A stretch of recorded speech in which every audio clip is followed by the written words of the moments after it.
Donc, Monsieur Langelier, ça va bien au Centre d'action bénévole, vu les circonstances exceptionnelles qu'on vit de ce temps-ci? Bien, étant donné, comme tu le dis, étant donné les circonstances particulières, on se considère assez chanceux parce qu'il faut dire qu'à cause du contexte particulier, justement, il y a certains bénévoles qui ont sagement, puis j'insiste là-dessus, pris la décision de se retirer temporairement pour des raisons qui leur appartiennent aussi, puis évidemment pour un souci de sécurité et du respect des consignes qu'on entend là, depuis quelques semaines. Alors, c'est sûr que dans un contexte comme ça, on est obligé de se tourner de bord et dire maintenant, on veut absolument la continuité des services et la qualité de cette continuité-là. Alors, ce qu'on fait à ce moment-là, c'est qu'on se tourne vers la population. D'abord, Jean-Denis, je peux te dire que on a reçu des téléphones de monsieur, madame, tout le monde, de différents organismes en nous disant, je sais que vous manquez de bénévoles, moi je suis prêt à aller vous aider à la mesure des possibilités. Alors là, on fait un appel, dans ce contexte-là, on fait un appel dans tous les milieux de travail, soit qu'il y a des employés qui ont été mis à pied, ou par exemple les écoles qui sont fermées. Puis ce qu'on leur dit, c'est que si c'est possible de venir nous aider, ben à ce moment-là, on serait très, très, très heureux de les recevoir dans un contexte où on veut continuer à faire de l'accompagnement médical et la livraison des repas, de la popote roulante. Parce que c'est ça, ça se doit être des services essentiels, ce que vous venez de parler là.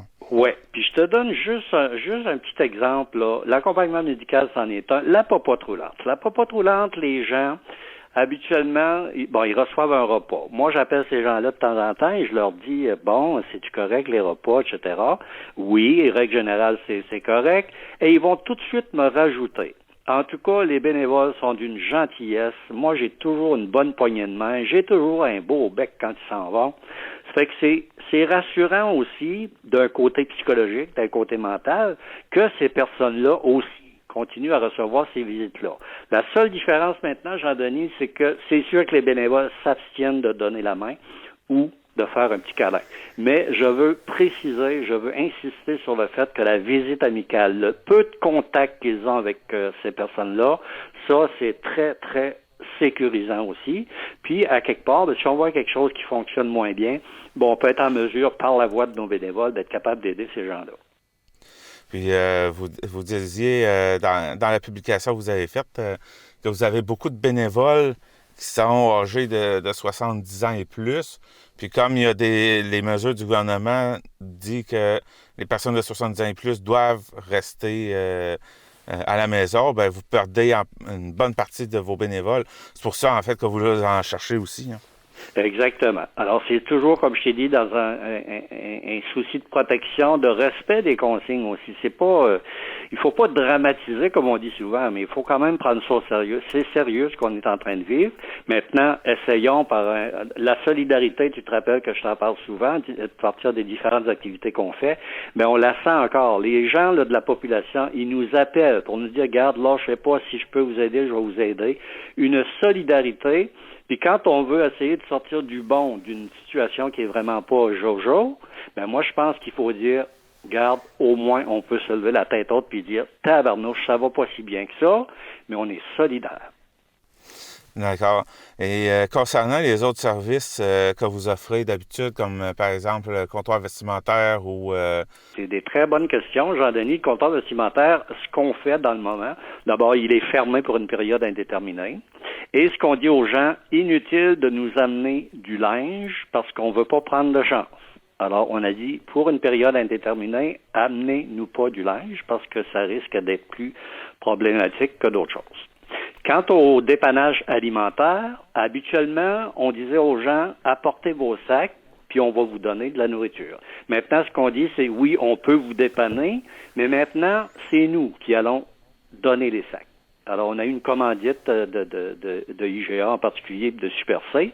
À ce moment-là, c'est nous. C'est les sacs qu'on a ici qu'on donne. On ne prend plus les sacs là, des personnes pour une période indéterminée encore.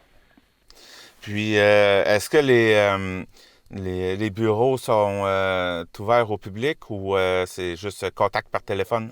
C'est-à-dire qu'on prend des règles d'hygiène assez à la lettre. Là. Dans le fond, il y a du désinfectant en entrant. On avise la population que le plus possible de nous appeler, de faire un contact téléphonique. Mais si quelqu'un arrive ici, par exemple, on va l'écouter, puis on va voir ce qu'on peut faire pour lui, mais toujours en respectant les consignes d'hygiène, en se tenant très loin.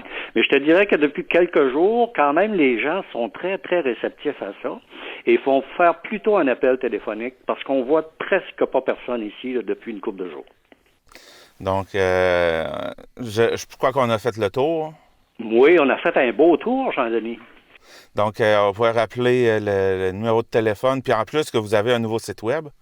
Oui, absolument. Là, je peux pas te dire je pense que c'est abgp.com. Je pense. Puis le numéro de téléphone. 418-689-6023. Puis, je veux dire aussi un gros merci encore à la population pour autant. C'est incroyable de voir la solidarité qu'on a. On l'a toujours eu. Ils nous ont toujours appuyés.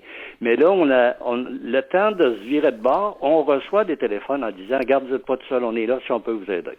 Alors moi, je lève mon chapeau à la population de la MRC Rocher-Percé. Là, je parle pour ma paroisse. Merci, M.